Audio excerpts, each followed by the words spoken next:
Hello friends, welcome to my channel history hub.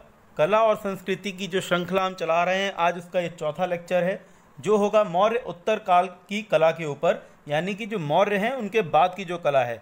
पिछले हमने अपने 2 लेक्चर में बात की थी मौर्य काल की कला की, और उससे पहले जो हमारा पहला लेक्चर था वो हमने सिंधु घाटी सभ्यता की कला के ऊपर बात की थी। यदि आपने वो लेक्चर ना देखे हो तो मैं उसका लिंक शेयर कर दूंगा, आप वो लेक्चर जाके देख सकते हैं। और यदि आपने अभी तक ये चैनल सब्सक्राइब ना किया हो तो इसको सब्सक्राइब कर लें, बेल नोटिफिकेशन को ऑन कर दें, जिससे आपको नोटिफिकेशन मिलते रहें आने वाले लेक्चर के लिए। तो चलिए शुरू करते हैं हम अपना आज का लेक्चर, मौर्य उत्तर काल की कला। इसमें हम शुंग वंश, सातवाहन वंश, वाकाटक और कुषाण वंश के बारे में पढ़ेंगे और उनकी कला के बारे में पढ़ेंगे, जिसमें उदयगिरी, खंडगिरी की गुफाएं हैं, सांची का स्तूप है, भरूच का स्तूप है।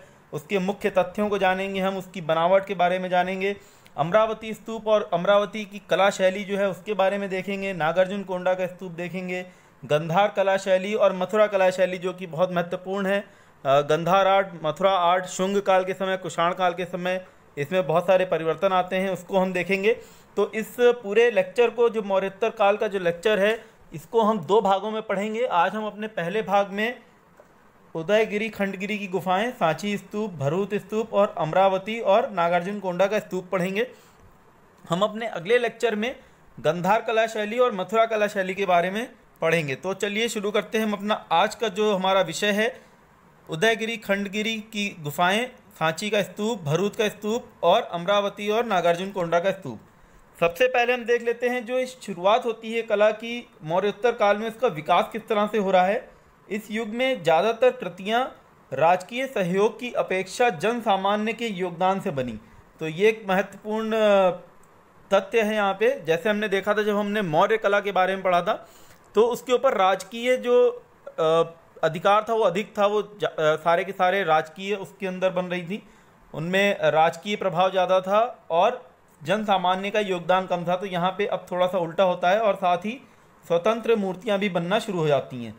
रमानाथ मिश्र कला और इतिहास के एक प्रोफेसर हैं। इनका कहना है कि मौर्य युग के बाद कला का क्लासिकल युग प्रारंभ होता है और दूसरी शताब्दी ईसा पूर्व में मौर्य साम्राज्य के पतन के बाद विभिन्न भागों में छोटे छोटे राजवंशों का उदय होता है। अगर हमको राजनीतिक इतिहास की थोड़ी बहुत समझ होगी तो हमें पता होगा कि जब मौर्य साम्राज्य का पतन हो जाता है, उसके बाद छोटे छोटे बहुत सारे राज्य का उदय होता है। जैसे शुंग वंश का उदय होता है, काण वंश का उदय होता है, उसके बाद कुषाण वंश है, शक वंश है जो कि उत्तर भारत में है, और दक्षिण में सातवाहन, वाकाटक, इक्ष्वाकु, ये सब जो है शाखाएं उत्पन्न हो जाती हैं मौर्य साम्राज्य के पतन के बाद। तो ये जितनी भी छोटी छोटी जो शाखाएं हैं, ये अपनी कुछ ना कुछ स्थापत्य में इनकी विशेषताएं नहीं हैं, जिसकी वजह से जो कला का जो शेप है वो अब यहाँ से चेंज होना शुरू हो जाता है। और चट्टानों को काटकर जो बनाई गई गुफाएं, जैसे हमने पढ़ा था मौर्य काल में भी, और स्तूपों के जो रूप में स्थापत्य कला है वो तो जारी रहती है, मतलब ऐसा चलता रहता है, लेकिन इसमें कुछ विशेष अंग जुड़ जाते हैं। वो हम देखते हैं आगे कि ऐसे कौन से विशेष अंग अब जुड़ते हैं और कला में जो गुफाएं पहले बन रही थी या जो पहले स्तूप बन रहे थे उसमें क्या परिवर्तन आ गया है। इसी तरह मूर्ति कला की विभिन्न शैलियों का उद्भव हुआ, जैसे मथुरा कला और गंधार कला, जिसके बारे में हम अगले लेक्चर में पढ़ेंगे। तो जैसे मूर्ति कला हमने पढ़ी थी मौर्य काल में, जो यक्ष यक्षिणी की मूर्तियां बन रही हैं, तो अब जो गंधार कला और मथुरा कला बनेगी उसमें बहुत सारी विभिन्नताएं हैं उससे।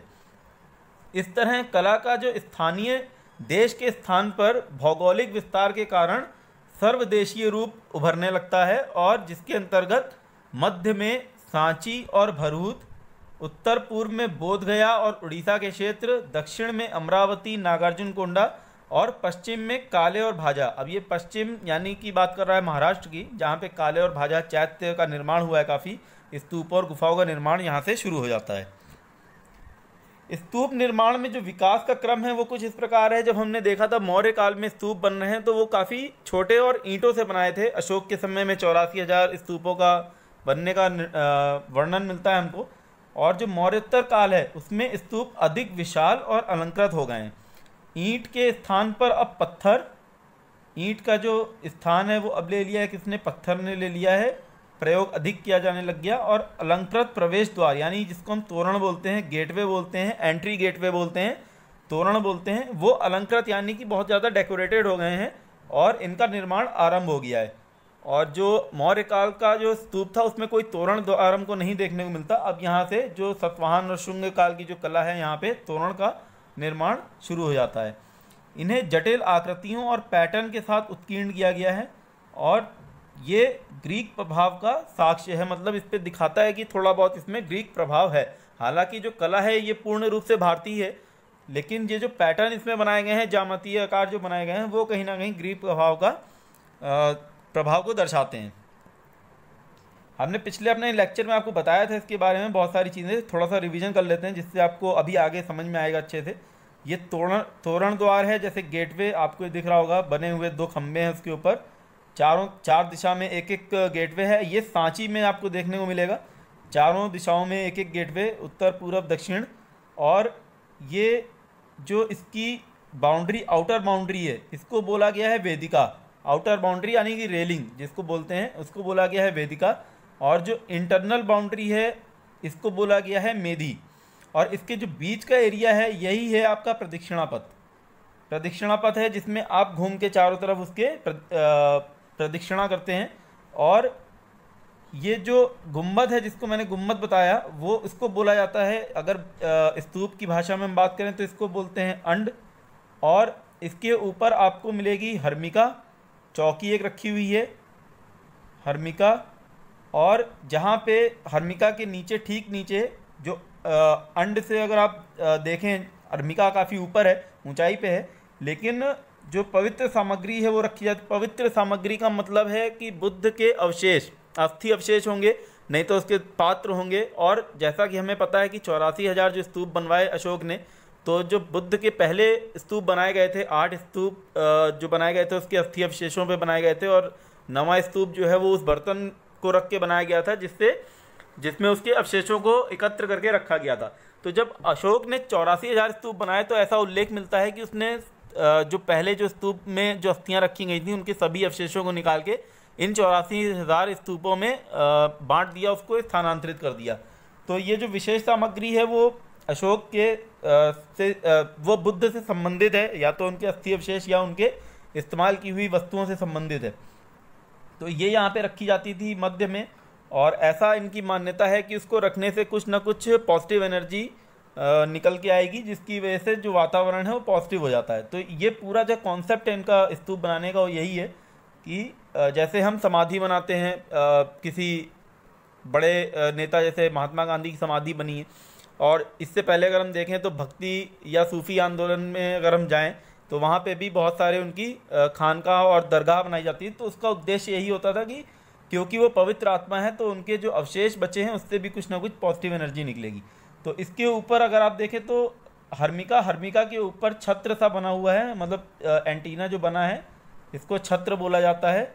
और इसके नीचे ये यत्री है। तो ये टर्मिनोलॉजी कभी कभी पूछी जाती है, हमसे टर्म्स पूछे जाते हैं एग्ज़ाम में कि इसमें से कौन से टर्म्स जो हैं, मेधी, वेदिका, तोरण, ये सब कौन से ऐसे टर्म हैं जो स्तूप निर्माण से रिलेटेड हैं या नहीं है। अब हम अपने विषय वस्तु पे आते हैं। सांची के स्तूप के बारे में हम आज बात करेंगे बहुत अच्छे से। ये मध्य प्रदेश के भोपाल जो मध्य प्रदेश की राजधानी, वहाँ से 45 किलोमीटर दूर है और रायसेन ज़िले में ये स्थित है। अपने बौद्ध स्मारकों के कारण ये विश्व प्रसिद्ध है। और ये इसकी फ़ोटो है जो मैंने क्लिक की थी जब मैं गया था, सांची विजिट मैंने की थी। तो 1989 में इसे यूनेस्को वर्ल्ड हेरिटेज साइट में शामिल किया गया है और ये काफ़ी विश्व प्रसिद्ध इसीलिए है। और 1881 तक इन स्मारकों के संरक्षण की ओर किसी का ध्यान नहीं गया। फिर मेजर कोल, एक अंग्रेज़ी सेना नायक थे मेजर कोल, इन्होंने इसे गंभीरता से लिया और बाद में भारतीय पुरातत्व के महानिदेशक सर जॉन मार्शल ने 1912 से 1919 के बीच स्मारकों को उनकी वर्तमान दशा में ये लेके आए। मतलब इन्होंने काफ़ी इसमें कार्य किए, जीर्णोद्धार किया, क्योंकि ये काफ़ी बुरी दशा में चले गए थे स्मारक और इनके ऊपर किसी का ध्यान नहीं था। सांची स्तूप का इतिहास अगर हम पढ़ें तो सम्राट अशोक ने इस स्थान को 3री शताब्दी ईसा पूर्व में स्तूप तथा स्तंभ निर्माण के लिए चुना था। और ऐसा माना जाता है कि 2री शताब्दी ईसा पूर्व में शुंग वंश के संस्थापक पुष्यमित्र शुंग वंश के संस्थापक थे पुष्यमित्र शुंग। इसके समय इस स्तूप को हानि पहुंची और बाद में उसके पुत्र अग्निमित्र ने इसका जीर्णोद्धार करा, इसका विस्तार किया। तो ये ईंट के स्तूप बनाए थे, छोटे स्तूप बनाए थे अशोक ने। और पुष्यमित्र शुंग के समय में जैसा मान्यता है कि पुष्यमित्र शुंग को बोला गया है कि वो बौद्धों से बहुत नफरत करता था, तो हो सकता है उसने, ऐसा प्रामाणिकता नहीं मिलती लेकिन ऐसा बोला जाता है कि पुष्यमित्र शुंग के समय में इसको काफ़ी हानि पहुंची और ये शायद इसको उसने तोड़ने की भी कोशिश की हो, लेकिन बाद में अग्निमित्र जो उसका पुत्र है उसने इसका जीर्णोद्धार कराया और इसका विस्तार किया। तो इसके बाद जब इसका विस्तार हो जाता है, लेकिन तोरण द्वारा भी नहीं बने, सतवाहन का जब शासन है, सतवाहन शासकों ने इसके तोरण द्वार बनाए और इसको अलंकृत किया है। तो ये एक महत्वपूर्ण तथ्य है कि जो इसका अलंकरण और तोरण द्वार है वो सतवाहन ने बनाए। विस्तार हालांकि भले ही शुंग काल में हो गया था। सांची केवल बौद्ध स्थापत्य ही नहीं बल्कि हिंदू मंदिरों की शुरुआत के लिए भी प्रसिद्ध है। मंदिर संख्या 17, यहाँ पे एक मंदिर मिला है, सबसे प्राचीन मंदिर है इसको बोला जाता है, और ये प्रथम श्रेणी का मंदिर है जिसका निर्माण गुप्त काल की शुरुआत में 4वीं सदी में हुआ था। और इस मंदिर में ज़्यादा कुछ नहीं है, केवल सीधे खड़े खंभे हैं और एक चपटी सी छत है। तो ये माना जाता है कि मंदिरों का आरंभिक रूप यहाँ से प्रारंभ होता है। और जब हम भारतीय मंदिर के बारे में पढ़ेंगे तो शुरुआत हमारी यहीं से होगी। तो मैं ज़रा सी यहाँ बस भूमिका बना रहा हूँ कि आपको पता चले कि जो मंदिर संख्या 17 है, मंदिर संख्या इसलिए दी है क्योंकि वहाँ पे बहुत सारे और भी ऐसे मंदिरों के होने के अवशेष मिलते हैं। सीधे खड़े खंभे लाइन से लाइन लगे हुए हैं, ग्रीक प्रभाव दिखता है उन पे।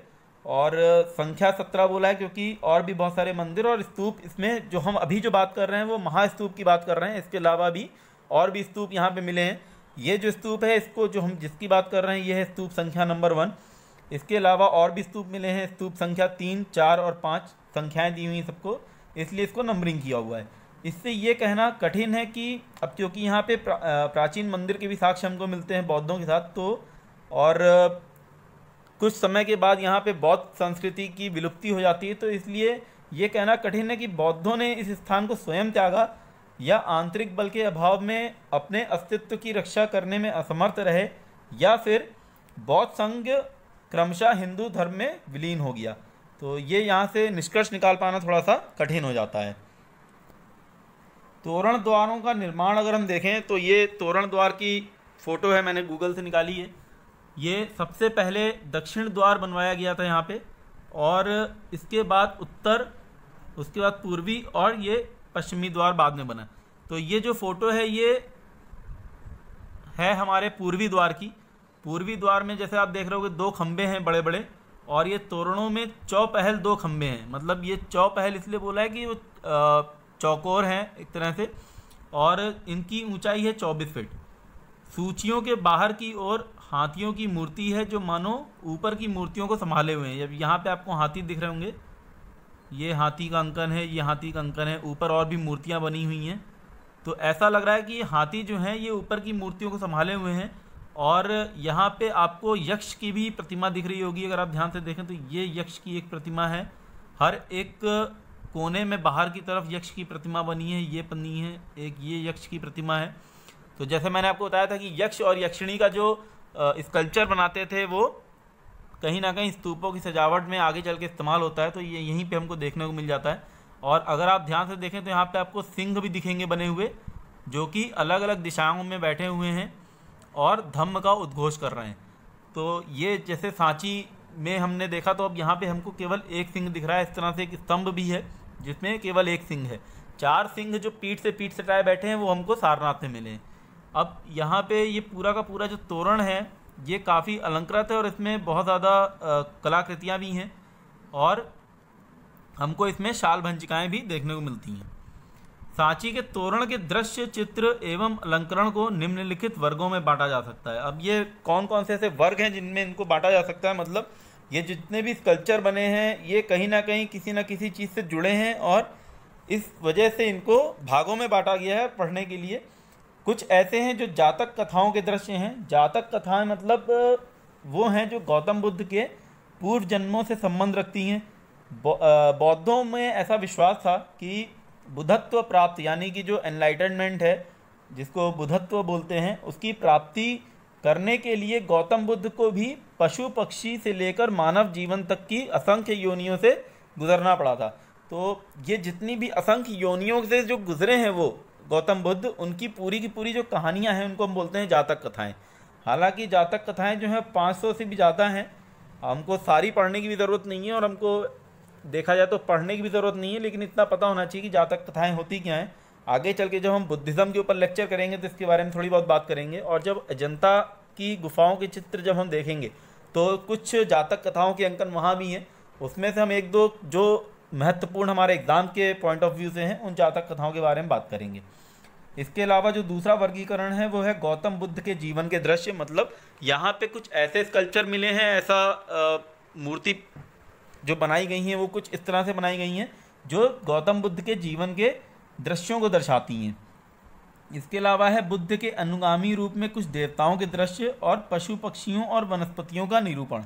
तो ये 4 वर्गों में बांटा गया है। सांची के स्तूप में जितने भी ये बने हैं, दृश्य बने हैं जो मूर्तियों के द्वारा बनाए गए हैं, उनको इन 4 भागों में बांटा जा सकता है।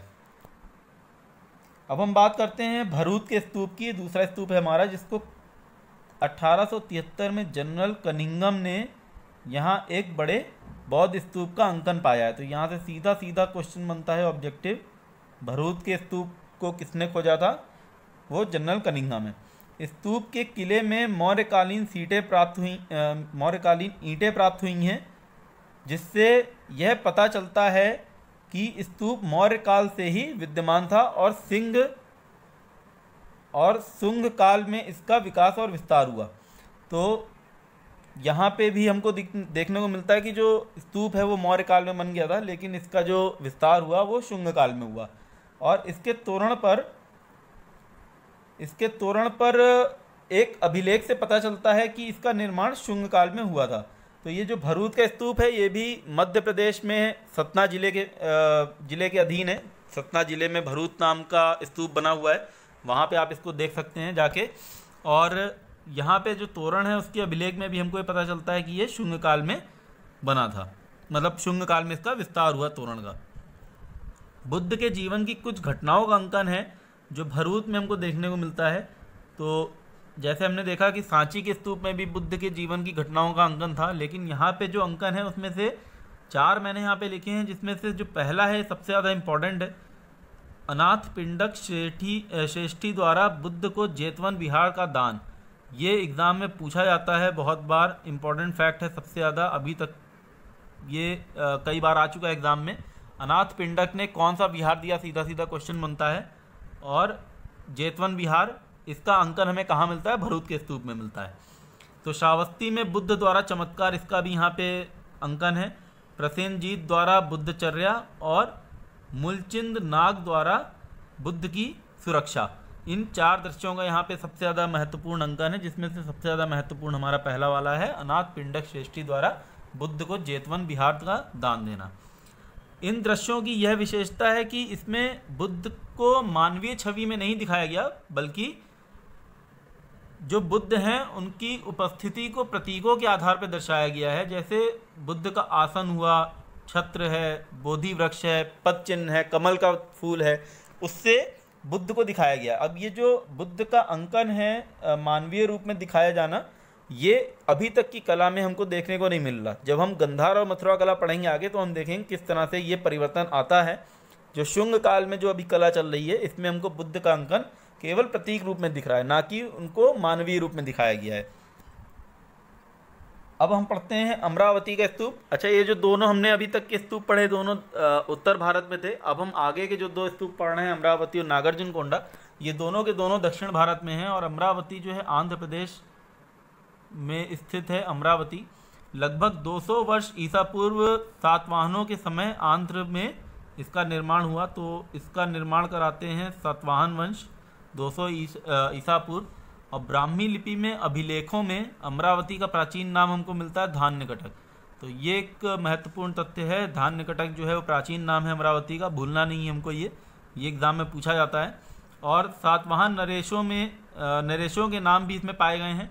तो यहाँ पे ब्राह्मी लिपि में हमको एक तो अमरावती का पुराना नाम मिलता है और दूसरा सातवाहन नरेशों के नाम भी मिलते हैं।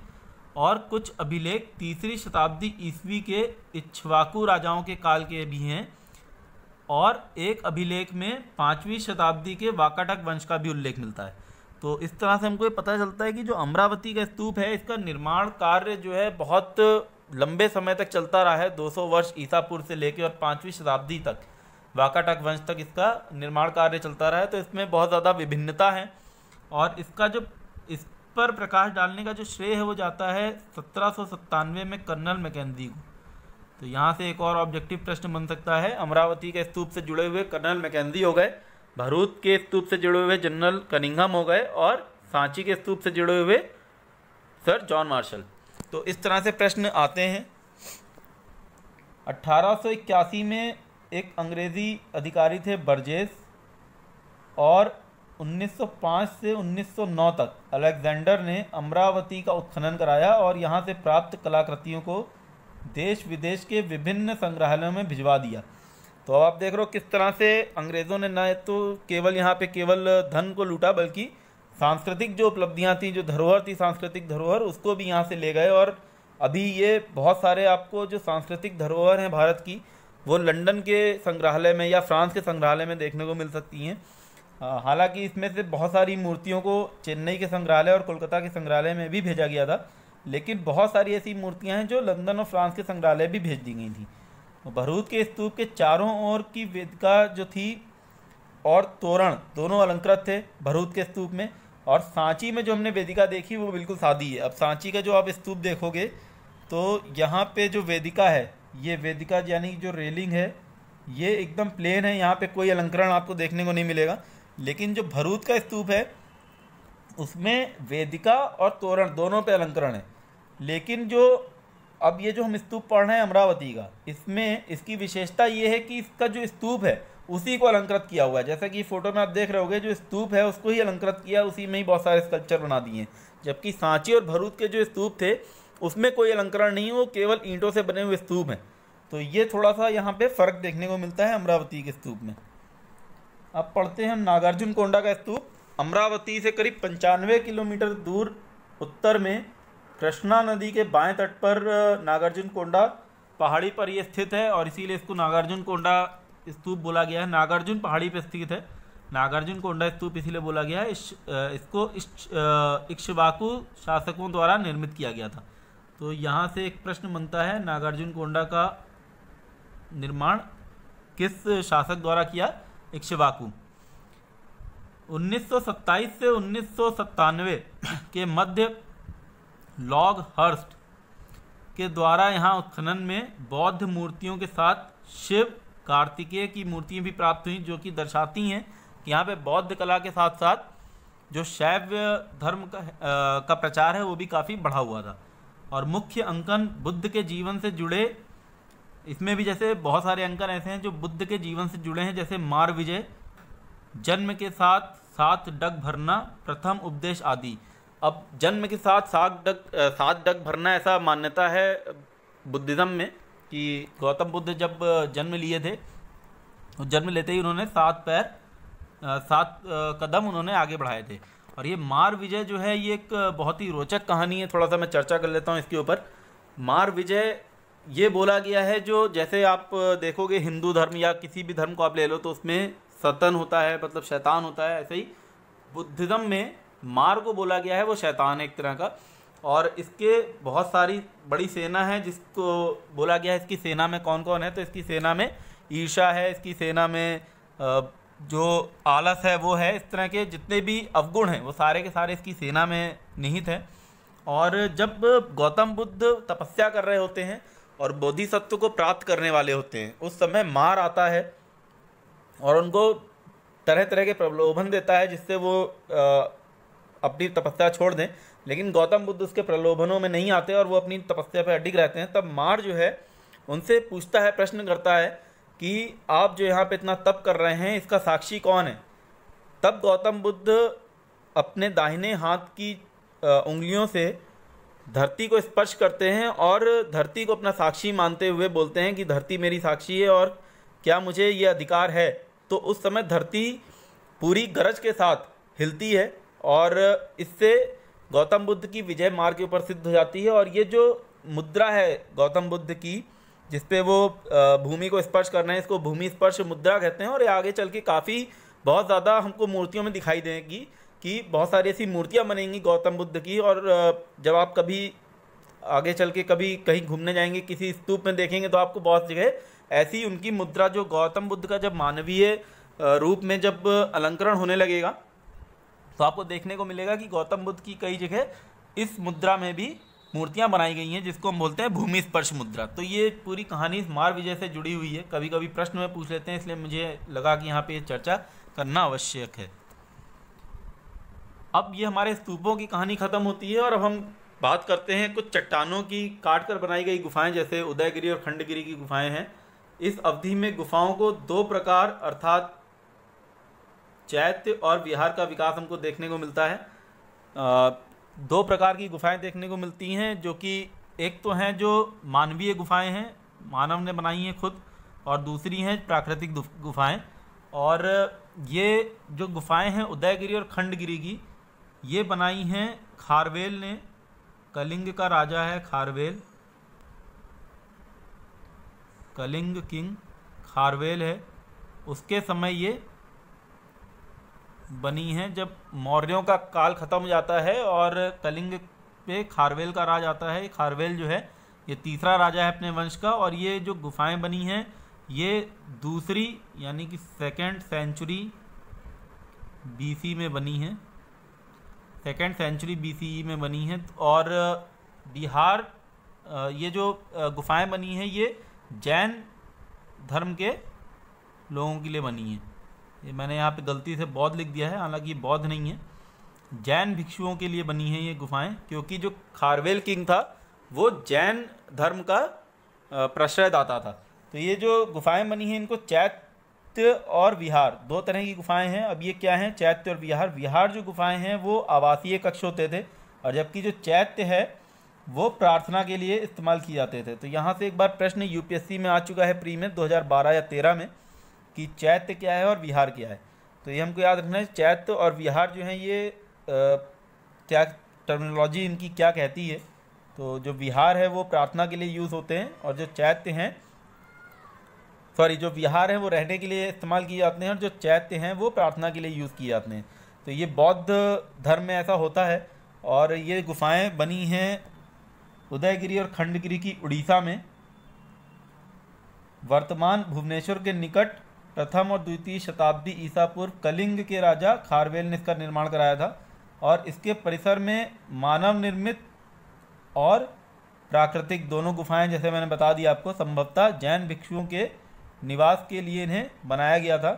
और उदयगिरी में 18 और खंडगिरी में 15 गुफाएं हैं। अच्छा, ये मैंने विहार के बारे में बताया। विहार जो है ये जैन भिक्षुओं के लिए नहीं है, ये बौद्ध भिक्षुओं के लिए ही है विहार। और जो गुफाएं बनी थी ये जैन भिक्षुओं के लिए बनी हैं। तो हमको ये याद रखना है, उदयगिरी में 18 गुफाएं हैं और खंडगिरी में 15 गुफाएं हैं। उदयगिरी की गुफाएं जो है सबसे ज़्यादा प्रसिद्ध हैं किसके लिए, वो है हाथी गुम्फा का एक अभिलेख जो यहाँ पे मिला है, जो कि ब्राह्मी लिपि में है। और ये खारवेल जो राजा था उसके समय में ये इसका अभिलेखीय साक्ष्य है। और ये अभिलेख राजा खारवेल के विभिन्न सैन्य अभियानों पर प्रकाश डालता है। ये अभिलेख शुरू होता है जैन नमोकर मंत्र से, जो ये दर्शाता है कि जो किंग खारवेल है वो जैन धर्म का अनुयायी था और उसका प्रश्रयदाता भी था। और इसमें सबसे महत्वपूर्ण तथ्य की बात यह है कि भारतवर्ष का जो प्रथम उल्लेख है वो हाथी गुम्फा शिलालेख में ही हमको मिलता है। और इसका प्रथम उल्लेख मतलब इसका जो इंस्क्रिप्शनल रिकॉर्ड है फर्स्ट टाइम, यानी जो अभिलेखीय साक्ष्य है इस शब्द का भारतवर्ष। जैसा कि हमें पता है कि महाभारत, या अगर आप महाभारत में देखा हो तो भारतवर्ष भरत के नाम पे बोला गया, या जब हम जैन समुदाय पढ़ेंगे तो उसमें भी भरत का नाम हम देखते हैं, भरत के नाम पे भारतवर्ष। तो ये भारतवर्ष का नाम कहाँ पे हमको सबसे पहले इतिहास में देखने को मिलता है, तो इसका अभिलेखीय साक्ष्य हमको मिलता है हाथी गुम्फा के अभिलेख शिलालेख में। और ये ब्राह्मी लिपि में लिखा है। लिपि भी पूछ लेते हैं कई बार, किस राजा से संबंधित है ये पूछ लेते हैं, और उसमें क्या महत्वपूर्ण तथ्य है ये भी आपसे पूछा जा सकता है। तो ये हमारा आज का लेक्चर था जो कि मौर्योत्तर काल पे था। अगला लेक्चर हम लेके आएंगे इसी मौर्योत्तर काल में गंधार और मथुरा शैली के बारे में पढ़ेंगे, कला के बारे में पढ़ेंगे और गौतम बुद्ध की विभिन्न तरह की जो मूर्तियाँ बनी हैं जिसमें भारतीय बहुत ज़्यादा प्रभाव हैं और कुछ ऐसे प्रभाव हैं जो बाहरी प्रभाव जिनको हम बोलते हैं विदेशी प्रभाव, उनमें क्या क्या ऐसे प्रभाव का मुख्य तथ्य शामिल हुआ वो भी इसके बारे में हम चर्चा करेंगे। तो अगर आपने ये चैनल सब्सक्राइब ना किया हो तो इसको सब्सक्राइब कर लें, आपको आने वाले लेक्चर के नोटिफिकेशन मिलते रहेंगे और हमारे पुराने लेक्चर के लिंक भी मैं इस वीडियो के डिस्क्रिप्शन में डाल दूँगा। तब तक के लिए धन्यवाद।